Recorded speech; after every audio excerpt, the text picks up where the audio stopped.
지난주에 우리는 본격적인 영적 전쟁을 치르기 전에 사단의 기선을 제압하기 위한 말씀들을 함께 나누었습니다.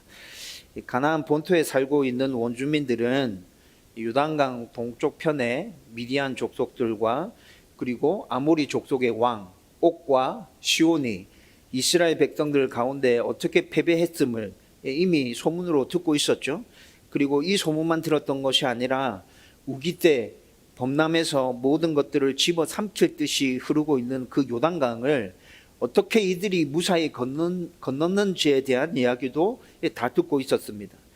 그리고 이 소문만 또 들은 게 아니죠.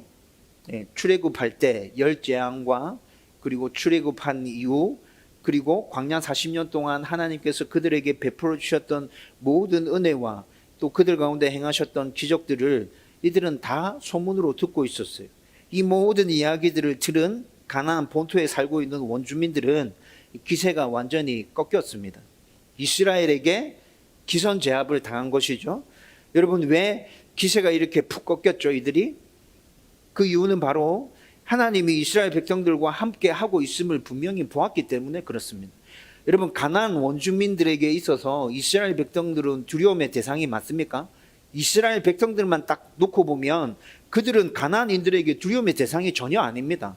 군대도 없잖아요. 아무것도 없잖아요. 오합지졸이잖아요. 여러분, 이스라엘 백성만 보면 그렇지만 그 뒤에 역사하고 있는 하나님만 보면, 하나님을 같이 바라보고 있으면 가나안 원주민들에게 이스라엘 백성들은 두려워 떨 만한 존재였습니다. 하나님 때문에 가나안에 있는 사람들은 마음이 녹았고 정신을 잃어버리게 된 것이죠. 여러분, 가나안인들의 처지에서 한번 생각해 보십시오. 이때 이 당시에 이방에서 우상을 섬기는 사람들은 모두 다 다신을 섬기는 사람들이었습니다. 여러 가지 우상들을 섬기고 있었거든요. 바알과 아세라를 대표적인 우상으로 해서 그 다음에 밀곰 이런 것들이 쭉 있었죠. 여러분, 가나안에 살고 있는 사람들이 이렇게 여러 가지 우상들을 섬기고 있었어요. 그런데 자신들이 섬기고 있는 그 수많은 우상들과 이스라엘의 하나님을 비교해 보니까 여러분, 이게 지금 게임이 되는 거예요? 게임이 안 된다고 지금 스스로 판단한 것이죠.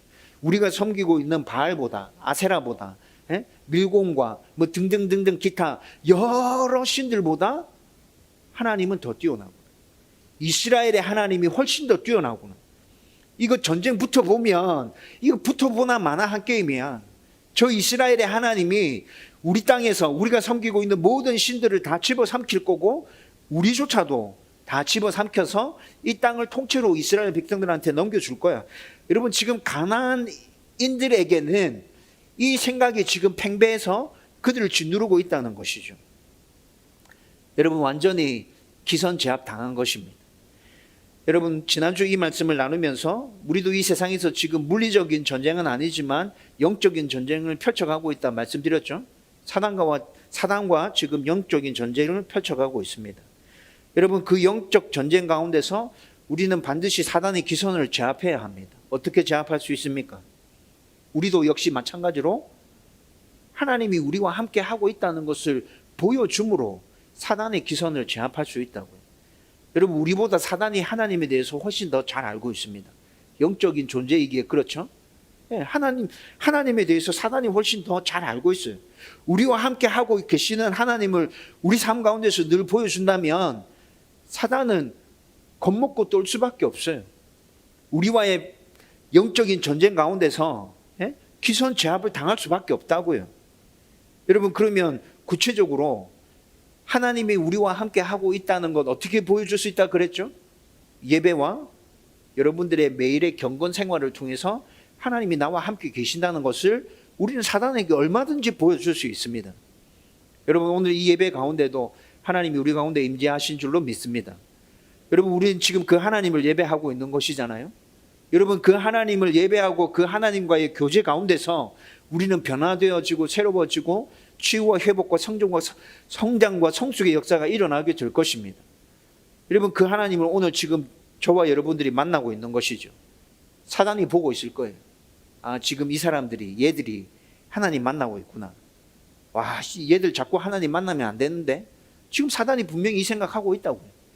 여러분들의 매일 아주 짧은 시간일지라도 반복되어지는 그 경건 생활 중에 여러분 하나님과 만나서 교제하는 시간이잖아요. 예, 똑같이 사단이 보고 있을 거예요.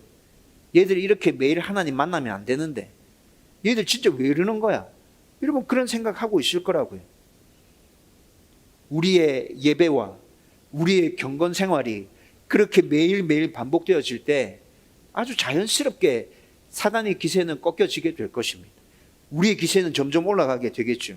하나님이 나와 함께 계시다는 거 계속 느끼고 확인하게 되잖아요. 여러분들 가운데 이 은혜가 넘쳐났으면 좋겠어요. 주눅들지 않았으면 좋겠어요.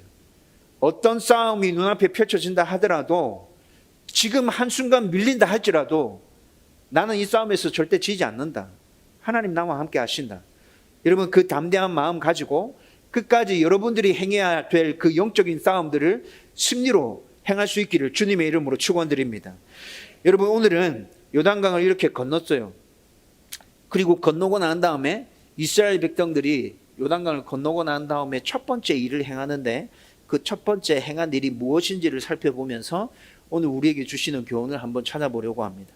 여러분 이스라엘 백성들이 오직 하나님의 은혜로 지금 요단강 무사히 건넜죠. 그러고 난 다음에 이 사건을 통해서 지금 가나안에 살고 있는 모든 사람들의 기성까지 제압했어요.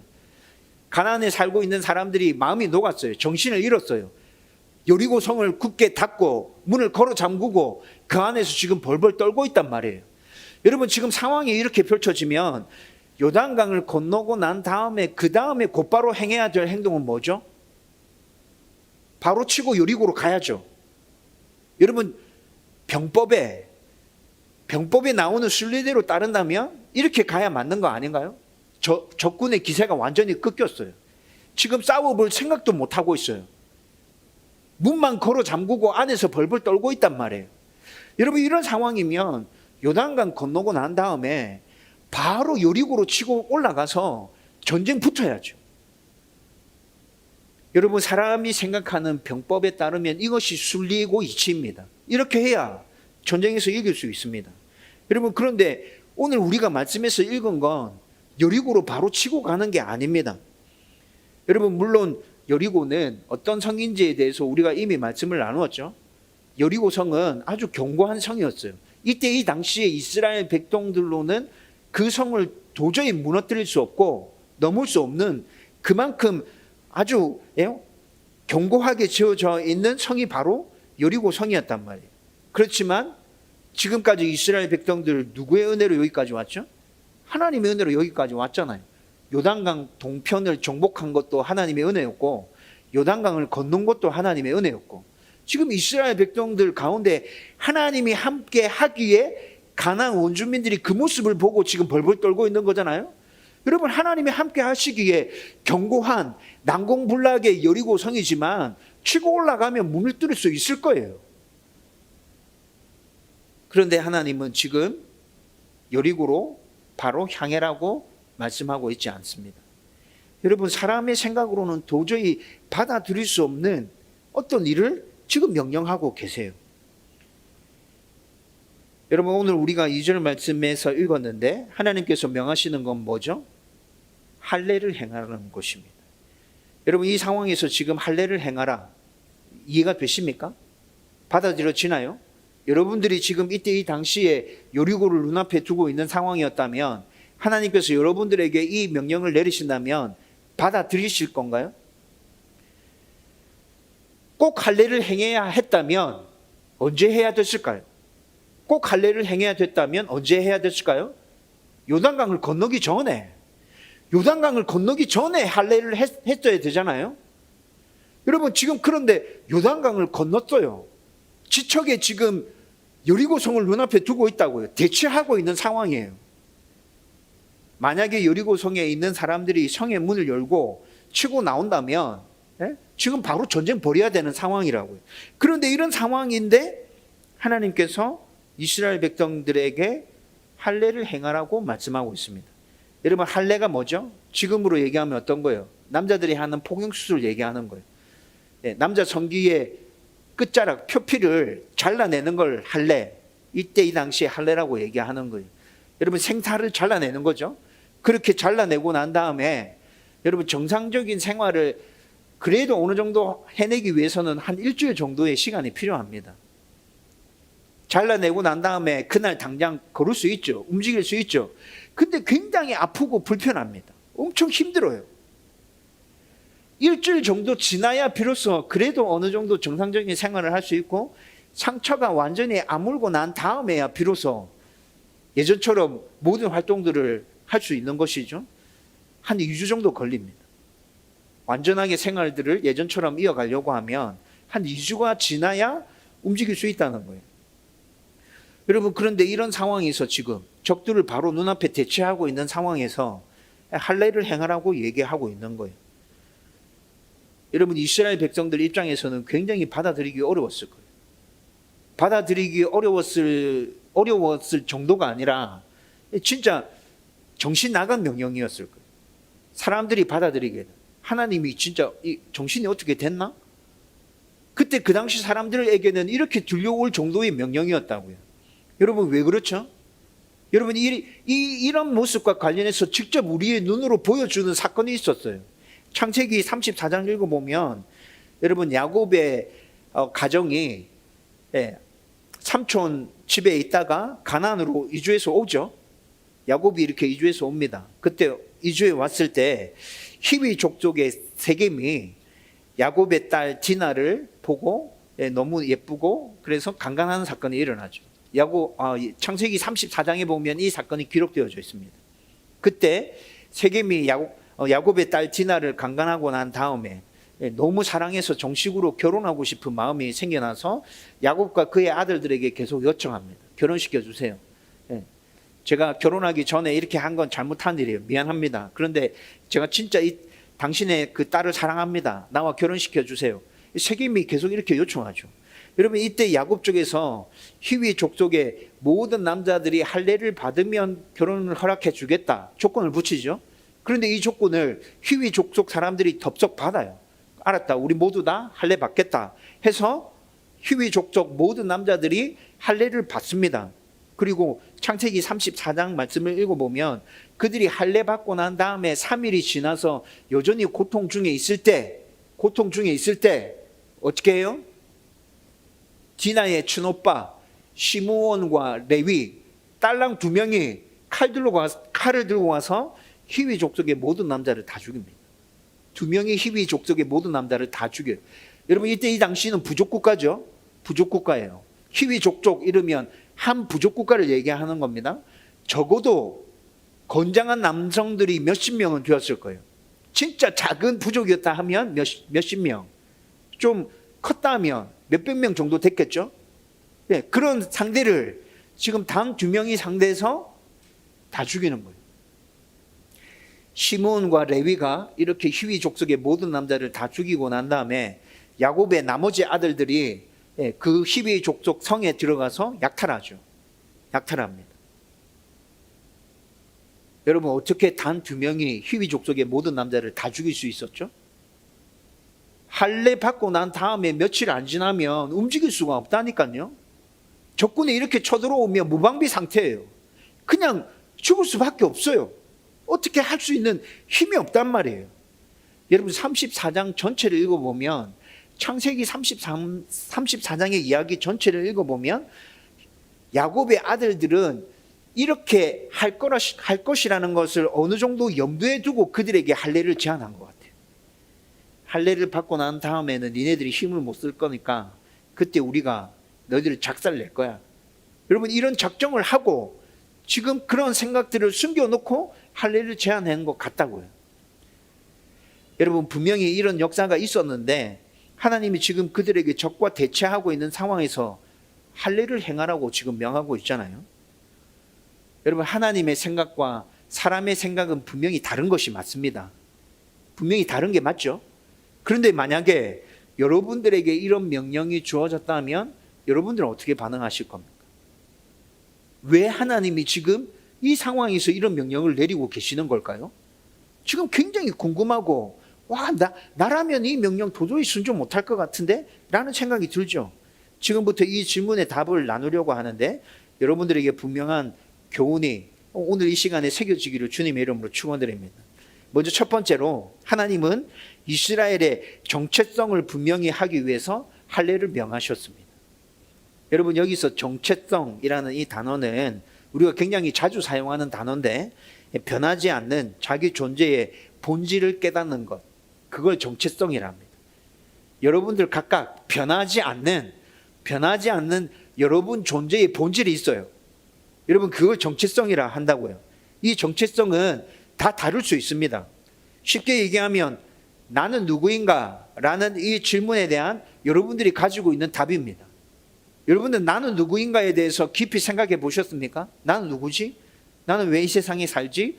여러분, 철학을 공부해 보면 이게 철학에 나오는 가장 기본적인 질문이죠.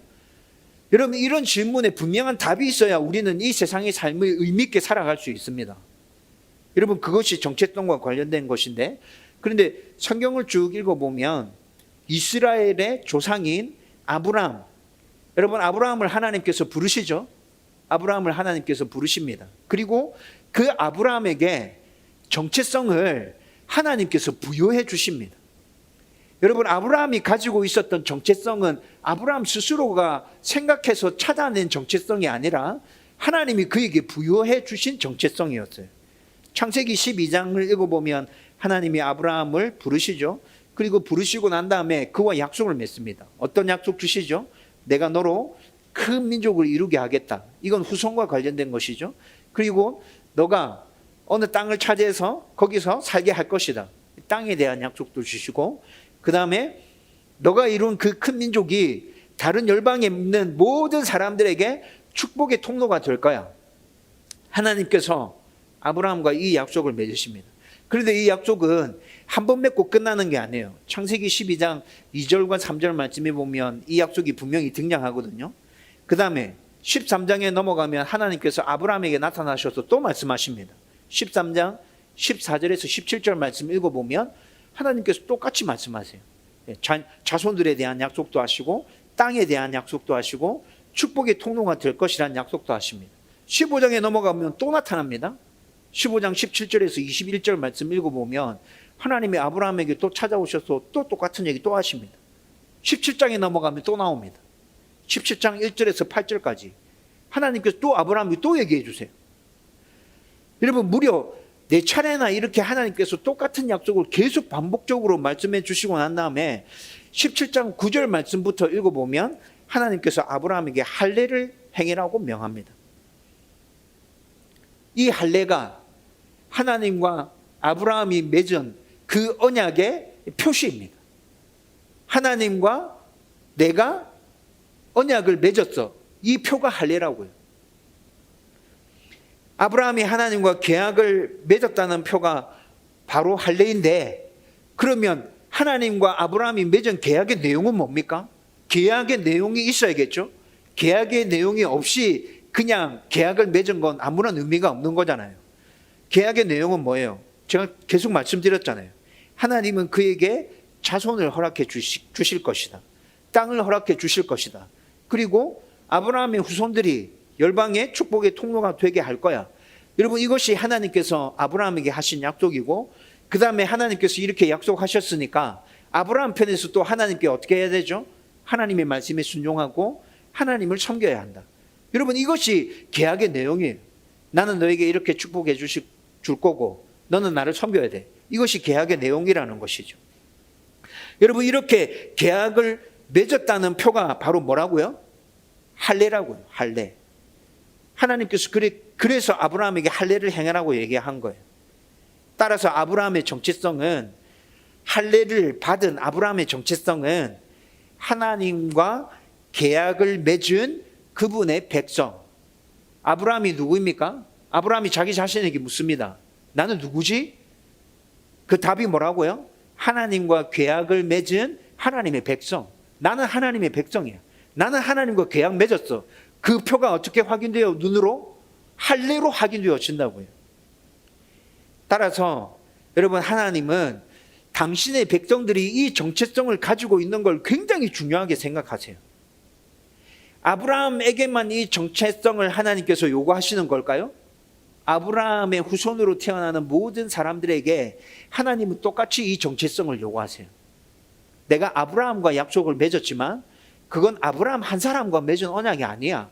아브라함에게서 태어날 모든 후손들과 내가 맺은 언약이야. 그러니까 아브라함의 후손으로 이 세상에 살아가는 모든 성도들 또한 이 정체성을 가져야 돼. 어떤 정체성? 하나님과 계약을 맺은 하나님의 백성이다. 여러분, 이거 성경적으로 간단하게 언약 백성 이렇게 얘기합니다.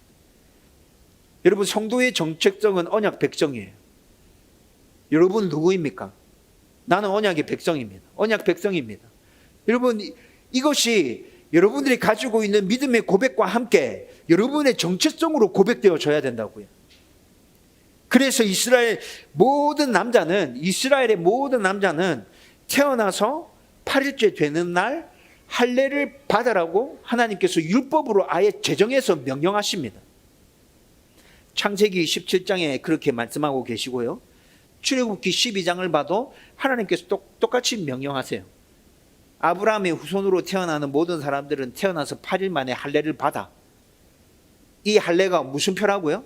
하나님과 계약 맺은 하나님의 백성이다 라는 표라는 거예요. 여러분, 그런데 출애굽 1세대에게서 이 계약이 깨어지는 것처럼 보이는 사건이 발생합니다.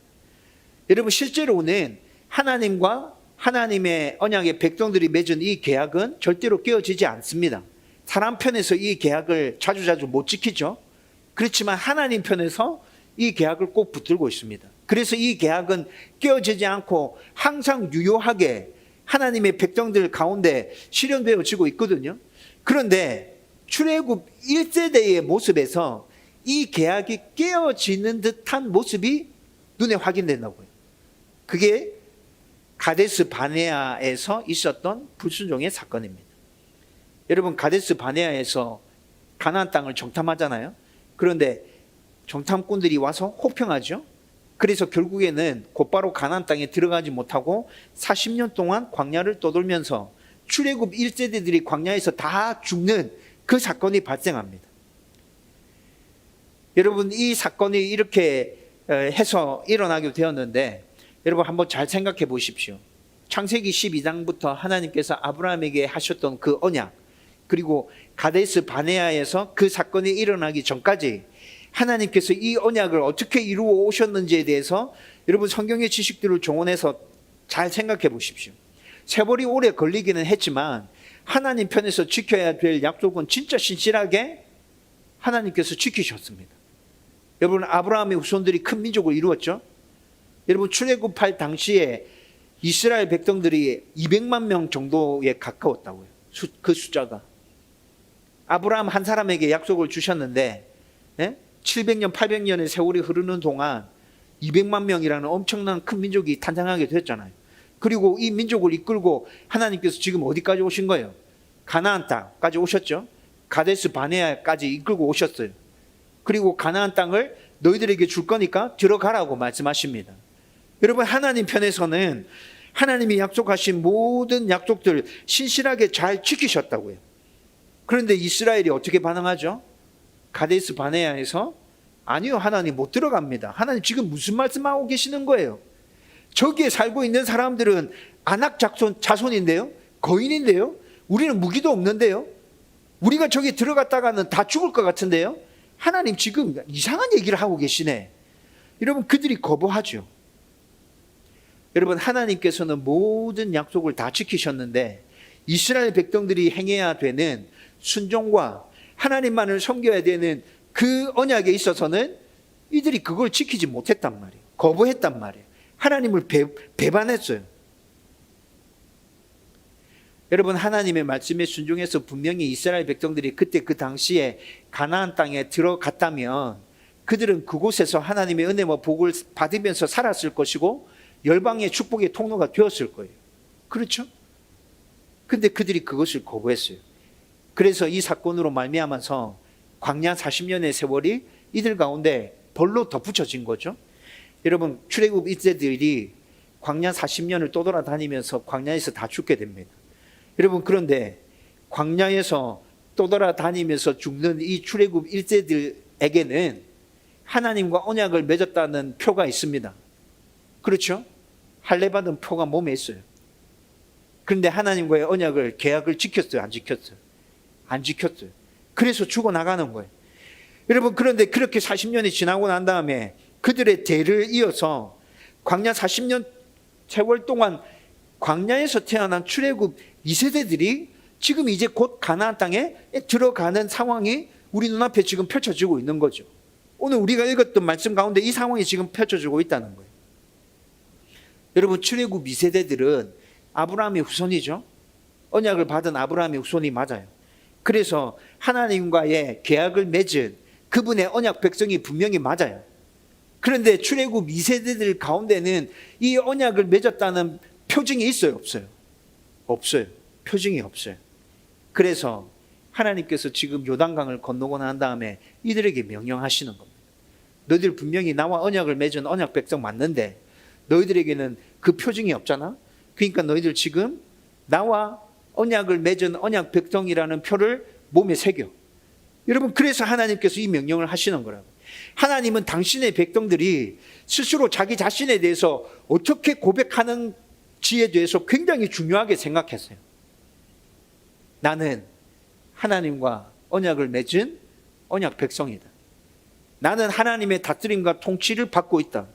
나는 하나님의 돌보심과 보호 아래에 있다. 여러분, 이 고백을 하나님께서 정말 중요하게 생각하신다고요. 여러분 스스로 이 고백이 있어야 돼요.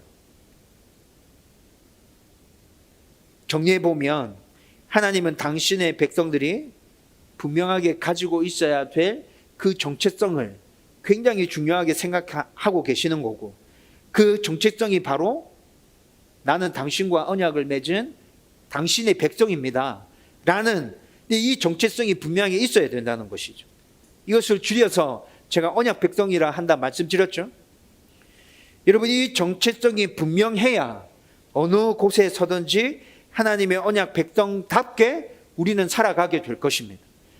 여러분, 내가 누구인지에 대해서 물어봤을 때 이런 답이 나오지 않는다면 여러분들이 어떻게 하나님 백성으로 이 땅 가운데서 살아갈 수 있죠? 여러분들 마음대로 아마 살아가게 될걸요. 이 정체성이 분명할 때 그렇게 살아가게 될 텐데, 그래서 하나님께서 할례까지 행해라고, 불가능한 상황에서 할례까지 행하라고 말씀하셨는데, 여러분, 그런데 가나안에 이스라엘이 들어가서 정착해서 살죠? 세대가 바뀌었어요. 그러고 난 다음에 어떤 일이 일어나죠? 이렇게 하나님께서 분명하게 정체성을 심어주기 위해서 할례까지 행해라고 말씀해 주셨음에도 불구하고 이 세대가 다 죽고 난 다음에 다른 세대들이 일어났을 때 하나님을 알지 못하는 다른 세대들이 일어났다고 사사기에는 그렇게 얘기하고 있다고. 여러분, 정체성이 분명해도 이렇게 쉽게 하나님에 대한 생각들을 잊어버리고 지워버릴 수 있다는 거예요. 정체성이 분명해도 이렇게 되는데 이 정체성을 너희들의 가슴에 새기고 또 새기고 해야 되지 않겠니? 너는 내 백성이야. 나와 언약을 맺은 나의 백성이야. 하나님께서 지금 가나안 땅을 향해서 들어가는 이스라엘 백성들에게 이 생각을 진짜 지워지지 않는 생각으로 심어주기를 원하고 계시는 거예요. 두 번째로, 하나님은 이스라엘에게 온전한 순종을 가르치기 위해서 할례를 명하고 계십니다. 하나님의 말씀에 순종하는 것은 자기 처지와 여러 상황을 고려해서 하는 것이 아니죠. 내 처지와 여러 가지 상황들을 보고 순종하는 게 아닙니다. 그분의 말씀이 분명하다면 무조건 순종해야 합니다. 이것이 성경에서 우리에게 가르쳐 주고 있는 순종의 모습이죠. 그리고 우리가 알고 있는 수많은 믿음의 위인들이 이렇게 순종했습니다. 하나님께서 말씀하실 때 무조건 순종해서 하나님의 은혜와 복을 누리는 모습들, 우리는 성경을 통해서 계속 확인하고 있잖아요. 본문의 상황에서 이스라엘의 모든 남자가 할례를 받는다면 매우 큰 위험에 처할 수 있는 상황은 분명히 맞습니다. 틀림없는 사실입니다.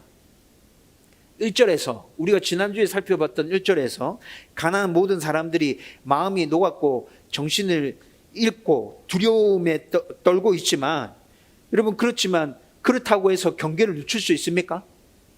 그렇다고 방심하면 어떻게 되는 건가요? 방심이 오히려 역으로 당하는 꼴이 되는 거죠. 그렇게 할 수 없어요. 전쟁에서는 절대 그렇게 할 수 없어요. 만약 할례 받은 후에, 이스라엘 백성들이 할례 받은 후에 여리고에 있는 성들이 이스라엘 백성들이 할례를 행했어 라는 소식을 알게 된다면 성문 열고 치고 들어오면 어떻게 되는 거예요? 이스라엘 백성들은 그 자리에서 전멸하는 거예요. 전멸하는 거예요. 시므온과 레위 두 사람이 히위 족속 남성들을 전멸시켰잖아요. 사람의 이성과 상식으로는 도저히 받아들일 수 없고 순종할 수 없는 상황이죠. 하지만 출애굽할 당시에 애굽에 내려졌던 열재앙과 홍해 도화와 불기둥과 구름기둥, 만나와 메추라기, 반석에서 솟아났던 샘물들, 이스라엘이 광야에서 치루어냈던 모든 전쟁들, 여러분 생각해 보십시오. 이것도 이성에 맞습니까? 이성적으로 판단하고 이성적으로 생각해낼 수 있는 것들이에요? 그런 게 아니거든요. 제가 방금 말씀드렸던 모든 것들도 사람으로는 도저히 설명낼 수 없는 것들이었다고요. 오직 하나님의 은혜였어요. 오직 하나님의 은혜였는데 순종하다 보니까 그 은혜를 누리면서 지금 이스라엘 백성들이 여기까지 온 거라고요. 앞으로도 이스라엘 백성들이 가나안 땅에 들어가서 치루어내야 될 모든 전쟁, 가나안 땅에서 살아야 될 모든 삶들, 똑같이 하나님께 순종하는 삶을 통해서 그들 가운데 은혜로 주어지게 될 것입니다. 하나님은 지금 오늘 이 사건을 통해서 이스라엘 백성들 가운데 다시 그 사실을 알려주고 싶은 거예요. 너희들이 여기까지 온 거 순종해서 여기까지 왔어. 앞으로도 너희들은 순종함으로 너희들의 삶을 살아가게 될 거야. 너희들의 생각과 너희들의 노력과 너희들의 힘으로는 가나안 땅에서 버텨낼 수 있는 방법이 없어. 오늘 이 사건을 통해서 너희들은 분명히 알아야 돼. 안 될 것 같지? 이렇게 하면 진짜 큰일 날 것 같지? 아니, 내가 너희들을 지키고 보호할 거야. 여러분, 지금 이 사건을 통해서 하나님은 이 사실을 이스라엘 백성들에게 가르쳐주고 싶으신 거예요. 여러분, 요단강을 건너고 난 다음에 하나님께서 할례를 행하라고 명하시는 데는 이 두 가지 이유가 있습니다. 너의 정체성을 분명히 해. 너는 나와 언약을 맺은 나의 백성이야. 내가 너를 지키고 보호할 거야. 너는 무조건 나의 가운데 나의 말에 순종해야 돼. 그러면 너의 모든 삶을 내가 책임지고 또 인도할 거야. 이 두 가지만 분명히 기억하고 있으면 너는 가나안 땅에 들어가서 살 때 아무것도 두려워할 필요 없어. 여러분, 지금 하나님께서 이것을 알려주고 싶으신 거라고. 여러분, 이 두 가지를 알려주기 위해서 할례를 행하라고 명하셨죠. 이스라엘 백성들이 순종했어요. 여러분, 이때 이 당시에 이스라엘 백성들은 진짜 대단한 믿음을 가진 거예요. 여러분, 입장 바꿔서 생각해 보세요. 여러분들이 지금 여리고를 눈앞에 두고 있고 전쟁을 치러야 되는 상황이에요. 그런데 여러분 같으면 할례를 행할 수 있었겠어요?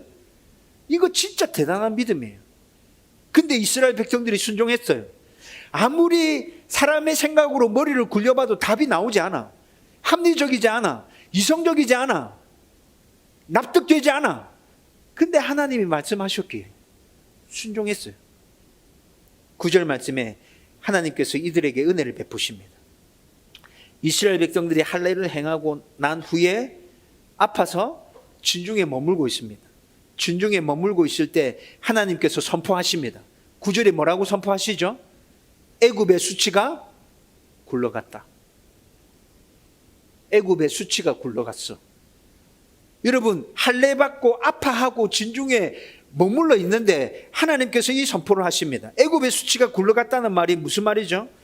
여러분, 이스라엘 백성들은 430년 동안 애굽에서 노예 생활을 했습니다. 노예 생활을 할 때 그들이 받았던 수치가 어느 정도 될까요? 여러분, 상상이 되십니까? 우리 민족이 일제강점기를 거쳤죠. 그 일제강점기를 거쳤을 때 우리 민족이 당했던 그 수치를 바탕으로 해서 이스라엘 백성이 애굽에서 어떤 수치를 당했을지 한번 상상해 보십시오. 상상할 수 있을 겁니다. 수도 없이 학대받았을 것이고 수도 없이 착취당했을 것이고 짐승처럼 취급받았을 거예요. 여러분, 그 430년 동안 애굽인들에게 당했던 너의 모든 수치가 나의 말에 순종하는 것으로 통해서 다 굴러갔다. 다 사라졌다. 다 없어졌다. 여러분, 이것뿐만이 아니죠. 이스라엘 백성들은 40년 동안 광야 생활을 하면서 계속해서 비난과 조롱을 들었습니다. 여러분, 애굽 사람들 처지에서 또 한번 생각해 보십시오. 하나님을 예배하고 하나님만을 섬길 거라고 해서 이스라엘 백성들이 애굽을 완전 초토화시켜 놓고 탈출해서 나갔죠. 그런데 40년 동안 그들이 가겠다고 한 땅에 들어가지도 못하고 광야를 떠돌아 다니고 있어요. 여러분들이 애굽 사람의 입장이라면 그런 모습을 보면서 뭐라 얘기했을 것 같아요? 저것들 미쳤네. 완전 하나님 섬긴다고 뭐 나가가지고 40년 동안 광야에서 저짓거리 하려고 지금 저것들이 여기서 편안하게 살던 그 사람들을 때려치고 저렇게 나갔나? 여러분, 애굽 백성들이 이스라엘 백성이 40년 동안 광야 생활을 하는 모습들을 보면서 그런 비난을 계속해서 쏟아냈다고요. 민수기 14장 13절에서 19절 말씀 보면 여러분, 모세가 이렇게 얘기합니다. 민수기 14장은 지금 가네스 바네아에서 있었던 그 사건으로 인해서 하나님께서 이스라엘 백성들을 심판해서 다 죽이려고 하거든요. 그때 모세가 하나님을 만류하면서 얘기하죠. 하나님, 지금 여기서 하나님이 이스라엘 백성들을 다 죽이면 애굽 백성들이 분명히 하나님 비난하고 욕합니다. 이렇게 하려고 애굽에서 탈출시켜서 여기까지 끌고 왔나? 하나님은 저 민족들을 잘 살게 할 수 있는 능력이 없으신 그런 신이구나. 애굽에 있는 사람들이 당신을 그렇게 비난하고 욕할 겁니다. 모세가 이렇게 얘기하죠, 하나님께. 여러분, 모세가 왜 이렇게 얘기하는 거예요? 그때 그 당시에 이미 애굽 사람들이 이스라엘 백성들의 모습을 보면서 이때 이 당시에는 출애굽한 지 얼마 지나지도 않은 상황이었지만 그렇게 비난해내는 사람들이 있었어요. 여러분, 그런데 오늘 9절 말씀에서 하나님 선포하십니다. 뭐라 선포하시죠? 430년 동안 겪었던 노예 생활의 수치, 광야 40년 동안 너희들이 들어왔던 애굽 사람들의 그 비난과 그 수치 모두 다 굴러갔어. 여러분, 이제 그들은 이스라엘 백성들을 함부로 비난하지 못할 것입니다. 이스라엘 백성들을 향해서 함부로 욕하지 못할 것입니다. 그들은 이스라엘 백성들을 보면서 두려워하고 떨게 될 것입니다. 하나님이 그들과 함께 계심을 분명히 보여줬잖아요. 하나님이 지금 모든 수치들을 굴러가게 해서 내가 너희들 그렇게 만들 거야. 내가 이러는데 너희들 가운데 허락해 줄 거야. 라고 9절 말씀에 선포하고 계시다는 것이죠. 저와 여러분들이 정체성을 분명히 하고 이해할 수 없지만 하나님의 말씀에 순종할 때 하나님 우리 가운데 이렇게 역사하실 것입니다. 우리의 모든 수치들을 굴러가게 하실 거예요. 다른 사람들이 우리를 함부로 대하지 못하도록 하나님이 우리를 굳게 붙들고 인도해 주실 거란 말이에요. 다른 사람들이 우리의 그런 모습들을 보고 오히려 그 사람들이 두려워할 것이고 떨게 될 것입니다. 이제 말씀을 정리합니다. 여러분은 누구입니까? 답하십시오. 여러분 누구입니까? 여러분 이제 답하셔야 됩니다. 하나님과 계약을 맺은, 하나님과 언약을 맺은 하나님의 백성입니다. 나는 언약 백성입니다. 하나님이 나를 다스리고 통치하실 것입니다. 하나님이 나를 인도해 주실 겁니다. 하나님이 나를 지키실 겁니다. 여러분, 이 정체성이 분명해서 여러분들 가운데 당신 누굽니까? 물어보면 주저함 없이 대답이 나와야 됩니다. 나는 그런 사람입니다.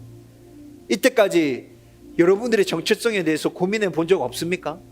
여러분 진지하게 고민하셔야 됩니다. 생각하셔야 돼요. 답을 분명하게 가지셔야 됩니다. 하나님이 우리를 다스리고 통치하십니다. 돌보고 인도하십니다. 이 정체성을 분명하게 붙을 수 있기를 주님의 이름으로 축원드립니다. 그리고 우리가 그런 존재이기 때문에 우리는 하나님이 말씀하시는 모든 말씀에 순종해야 합니다. 이해되지 않는다 하더라도, 상식적이지 않다 하더라도, 합리적이지 않다 하더라도 하나님이 말씀하신 게 분명하다면, 내가 확인했는데 하나님의 말씀이 분명해. 근데 나는 이렇게 하면 안 될 것 같아. 여러분, 그렇다 하더라도 순종의 첫 발을 내디디세요. 하나님이 역사해 주실 겁니다. 은혜 주실 겁니다. 여러분의 모든 수치를 굴러가게 해 주실 겁니다. 여러분을 지켜보고 있는 모든 사람들이 하나님과 함께하는 백성인 줄 알게 하실 것이고, 그들이 우리의 그 모습을 보면서 두려워하고 떨게 할 것입니다. 저와 여러분들 가운데 이 은혜가 넘쳐나기를 주님의 이름으로 축원드립니다.